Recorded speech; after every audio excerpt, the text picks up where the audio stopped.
Learn and labor before you grow old, for learning is better than silver and gold. Silver and gold may vanish away, but the knowledge acquired will never decay.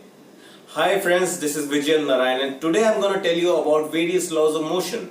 Well, you must be wondering that why some things happen across the universe and we notice them according to the laws of forces. But who discovered them? Sir Isaac Newton, a renowned English scientist who started his career from 1642 and then he ended up at 1727. So in 1687 he discovered these three laws of motion. Well, there are various types of laws of universe that he discovered through mathematics and physics. First law of motion says that any object will be in the state of motion if it's in the state of motion, and any object will be in the state of rest if it's in the state of rest, unless and until an external force is applied on it. Let me explain you by an example. For example, a stone lying on the ground will be lying on the ground until and unless you pick it up. That is, you are picking up with your hand and applying an external force. For example, you swing. So when you start to swing, you put a lot of effort. But once you are in the motion, in a continuous motion like a pendulum, then you keep on swinging and you have to put a lot of effort to stop it. Now the second law, and the first law of motion is also called the law of inertia.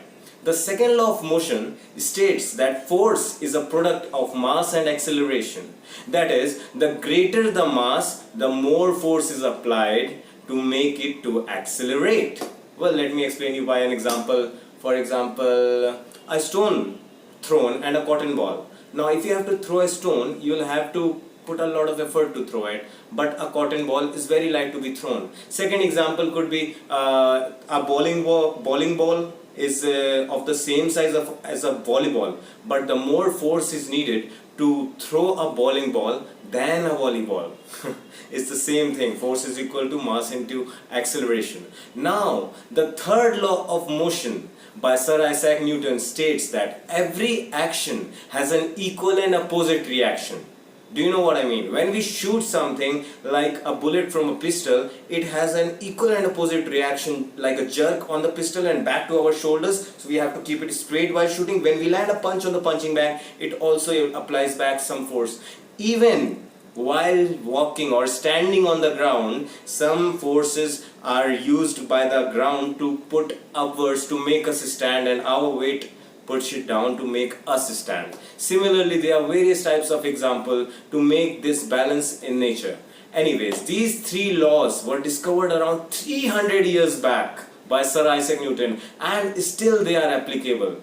These laws are used in various things, like a jellyfish while swimming in the water, the third law. Then a bird flying, it flaps its wings in the air so that it can fly up. Even by the aeroplane engine and everything. Now the force in the mass, acceleration, all these laws, inertia laws, are used still in the modern technique, and there are lots of things to discover in science. See you then till next class. This is Vijay signing off. Take care. Peace.